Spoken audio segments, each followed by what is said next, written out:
Right now, we're in a battle for the future of banking. And right now, it's the crypto industry versus the traditional banking industry. And the crypto industry is looking to take over. New types of investments and asset classes, capital formation, credit, like all these things can get reinvented, made more efficient in the crypto world. And that's ultimately what we're trying to do. We're trying to create more economic freedom in the world and update the financial system. Like Brian Armstrong, Michael Saylor is a corporate raider looking to take over the traditional banking and credit system in favor of Bitcoin. He just shared a playbook of how he's going to unlock trillions of dollars of capital to flow into Bitcoin. The banking system of the Western world is uncramping itself, and it'll probably take 4 years for that to happen.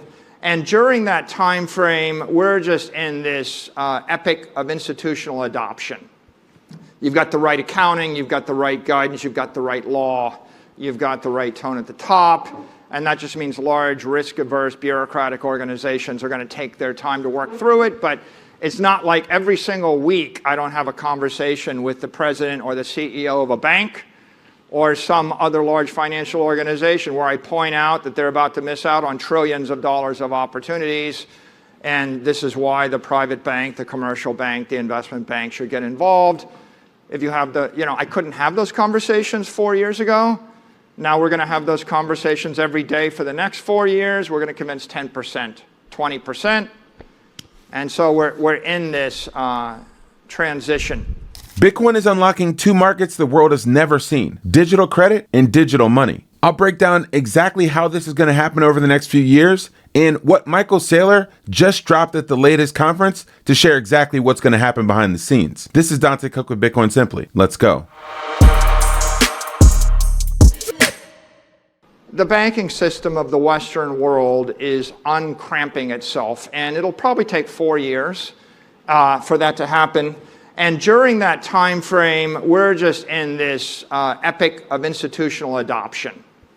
You've got the right accounting, you've got the right guidance, you've got the right law, you've got the right tone at the top, and that just means large, risk-averse, bureaucratic organizations are going to take their time to work through it, but it's not like every single week I don't have a conversation with the president or the CEO of a bank or some other large financial organization where I point out that they're about to miss out on trillions of dollars of opportunities, and this is why the private bank, the commercial bank, the investment bank should get involved. If you have I couldn't have those conversations 4 years ago. Now we're going to have those conversations every day for the next 4 years. We're going to convince 10%, 20%. And so we're in this transition. Michael Saylor recently gave an interview at the first Bitcoin Treasurers Conference hosted by Tim Kotzman and crew, and I heard it was excellent from the outside looking in. And obviously, when Michael Saylor talks for 35 minutes straight, well, you're going to get some fire gems and knowledge and things that you've never heard before. He talked about digital credit, and the credit backing it is Bitcoin. And he's going to create synthetic products on top of it in the form of securities and equities to unlock capital from sovereign wealth funds, from pension funds, from insurance companies looking to invest premiums. And here's the sort of pitch that he's giving them when he sits down with a $930 billion fund from Saudi Arabia. How would you 1,000x your money? Here's his pitch. Is the right answer. The crazy part about this trillions of dollars in capital is it's not only going to come from big institutions and sovereign wealth funds like Saudi Arabia's fund, it's going to come from individuals looking to seek high returns of capital in the form of new products. What if you could earn yield from an ETF or a security in a way that you can actually understand? That's what he's doing. Listen to this Q&A that he had with the crowd, and it's pretty fascinating when you think about what happens next. Let's do an audience poll. How many people in the audience have a bank account with cash in it? Raise your hand. How many people have their money in a bank account in some kind of money market that yields more than 3%? 4%? 5%? You have a bank that yields 5%? 6%? Where do you keep your money? I just want to know. We appreciate it. Okay, just a quick second question. How many of you would like it if your bank gave you 10%? Okay. How many people actually own an ETF that's a fixed income ETF like PFF or any kind of corporate credit ETF that generates yield? Raise your hand. Interesting. Very few. How many people own any corporate bonds directly? Ooh. By the way, how many people own equity? Like, any kind of common equity, like a 4-letter ticker equity. So it seems like, by the way, the magic thing is to take the bank account idea, crank up the yield, and put it in the equity, right? He talks about J.D. Rockefeller taking oil and creating all sorts of other products like kerosene, like diesel, like plastic, acrylics, all sorts of things that we now come to use, all from this standard product. What the world wants is a set of securities, either credit instruments or equity instruments or derivatives that meet their requirements. Well, it's very simple. You have a block of digital capital, raw digital energy. Here, it's commodity. The world doesn't want it. What the world wants is a set of securities, either credit instruments or equity instruments or derivatives that meet their requirements. The analogy I've used before is Standard Oil. Think of a refinery. I have a block of raw liquid energy. Einstein said matter and energy, they're interchangeable.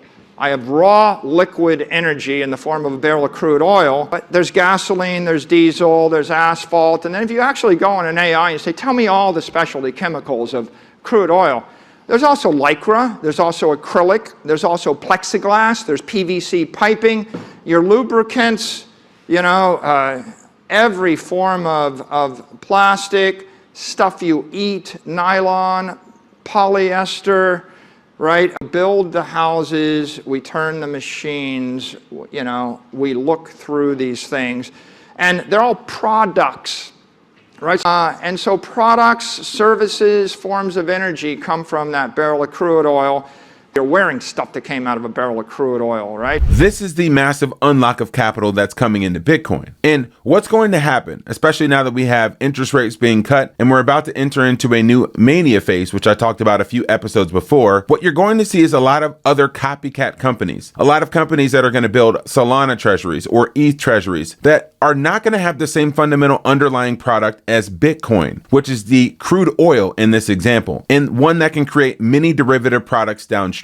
There's going to be tons of other things that are going to monetize this trend. And there is nothing else other than Bitcoin that you truly want to build this on top of. Gary Gensler, now that he's out of office and not wrecking the Bitcoin industry and hamstringing the crypto industry at large, says that there's only one thing worth really investing in, and that's Bitcoin. And so when I look at the field that trades mostly on momentum, mostly on, frankly, hype, for investors. You think this is dangerous, what they're doing? I think that for investors, everyday investors, the 5 to 10% of Americans who invest in crypto, and it's hard to get the real, but that it's a highly speculative, very risky asset. And in most of these tokens, put aside Bitcoin, but most of the other tokens are not tied to any fundamentals. And there's 5 or 10,000 of these tokens. So usually over time, you find new equilibriums. Like Warren Buffett would say, what are the goods? What are the revenues? What are they selling? And so forth. They're selling vaporware and databases that store money. Not a great use case of a database, very inefficient and not actually effective or safe. The founder of Solana even said Bitcoin is superior in this regard. That's why it's never been hacked, and it's the greatest piece of financial technology built in the last 20 years. And he's a technical person. That's a high praise. The reason it hasn't been hacked is because it's so simple. And as an engineer, you always strive for simplicity to achieve a certain outcome. You can't always achieve that. Solana is much more complicated because the outcome we're striving is hyper performance, and it's just hard. So Solana is much more complicated as a result of that. But Bitcoin is designed for a very simple settlement layer that is, I think, the coolest thing, the coolest piece of software written in the last 20 years. is, I would say, the Bitcoin like Nakamoto implementation. On the outside, you're going to see many companies, many athletes, many other people starting to show crypto projects and crypto coins. But really, when you get down to the base fundamentals of it, the real token that they're buying, the thing that they're most interested in, and the thing that they all invest in behind closed doors is Bitcoin. Did you hear that clip about Kevin Durant never selling his Bitcoin, and that's why his bags are so big now? My understanding is that you hooked him on Bitcoin very early. Is that true? Are you the responsible Sure, party? he knew about Bitcoin, but I gave him a little nudge, yeah. You give him how did you give? No, he didn't. He called me in like 2014, 15. We got on a call with our business manager at the time, who just like shut it down and was like, "You guys, like, stop." Hold on. Go backwards. So you how did you learn about Bitcoin? Just scrolling on YouTube, to be honest. Can't lie to you. And then I just seeing so many videos of seminars of people like this talking about cryptocurrency and how's the future of the world. And I was always into like futuristic, the new technology coming, how our world can change. And I felt like that was something that could be consistent and can last. And I mean, here we are now, 10 years later, we're still talking about it. I lost him some money because had we bought it at that point in 2014, 15, Yeah. But about a year later, right when he signed with the Warriors, Ben Horowitz hosted a dinner for Kevin for his birthday, and the whole Warriors team came. And at the end of that night, I was like, "Kevin, I just heard the word Bitcoin 25 times this evening." And the next day, we started investing in Bitcoin. And fortunately, we've yet to be able to track down his Coinbase account info, so we've never sold anything, and his Bitcoin is just through the roof. Well, that's why you should never sell your Bitcoin. Unlock liquidity in your Bitcoin without selling your Bitcoin. That's why we work with Ledn, the leader in Bitcoin-backed loans, which allow you to borrow fiat out of your Bitcoin holdings without any credit checks that can get fiat in your account in less than 6 hours, and the loan application takes just 2 minutes. They've issued over $9 billion worth of loans to tens of thousands of customers and have over 1,000 5-star customer reviews. So they are a platform that you can trust. Go to learn.ledn.io/simply to get started with your first loan starting at just 12.4%. Now, the most interesting thing about Kevin Durant's account is that they said that they were locked out of the account. And then you saw this tweet from Brian Armstrong at Coinbase. "We fixed this problem." Here's the issue with this. If they can unlock your funds, that means that they can also lock your funds. That's right. One of the reasons why we say that you should remove your Bitcoin from exchanges and do it privately, safely, securely, with redundant backups so that you never end up with a problem like Kevin Durant, not being able to access your millions of dollars worth of Bitcoin. Schedule a free 30-minute consultation with the team at thebitcoinway.com/simplybitcoin, and they'll show you exactly how to avoid the same fate that Kevin Durant had and to have more control and sovereignty over your wealth and assets. When you look at what's happening out there in the world, we have this transition going from analog to digital and from credit to money. And the only thing that fulfills both of those things well, digital credit and digital money, is Bitcoin. Bitcoin being digital money and the credit instruments built on top of it as digital credit in the form of a security or equity, which we talked about with MicroStrategy. Now, I love this clip from Matt Hogan because you can start to understand why Bitcoin is going to be the superior form and store of value moving forward in this world of digital money. If you think of the history of money, the reason people used gold instead of silver was that silver is too bulky. Gold is much more dense, stores much more wealth per unit. And so if you needed to move $1 billion of gold, you could do that. $1 billion of silver would be basically impossible. Bitcoin is infinitely more transportable, storable, movable, useful, divisible, etc. than gold. And so I do think over time, as this asset matures, you're going to see Bitcoin sitting side by side and then eventually, maybe someday, on parallel with gold in terms of central bank deposits. It's just a continuation of the idea of more dense, transportable forms of hard money. Right now, you have an opportunity to tackle this opportunity like this mom who tried to catch a peeping Tom fleeing the scene, and she chopped her feet, broke down, and delivered a strike. There is no second best assets, and we have to tackle this opportunity right in front of us. Trillions are flowing out of other asset classes, stranded capital, and they're seeking a new home in the form of digital money or digital credit. This is going to come from pension funds. This is going to come from insurance companies. This is going to come from endowments. This is going to come from sovereign wealth funds. This is going to come from individuals looking to earn a higher yield in a high inflationary environment. Don't overthink the trade. That's why you come to this channel for alpha, to understand what's going to happen not just today or tomorrow, but in the future. If you haven't already done so, please do like, share, and subscribe to the channel. Oh, and before you leave, get 20% off your tickets at the largest Bitcoin mining expo conference in the world, Mining Disrupt, happening in Dallas, Texas from November 11th through November 13th. Use the promo code SimplyBitcoin for 20% off your tickets if you haven't already done so. Can't wait to meet you guys there. This is Dante Cook with Bitcoin Simply. Happy stacking.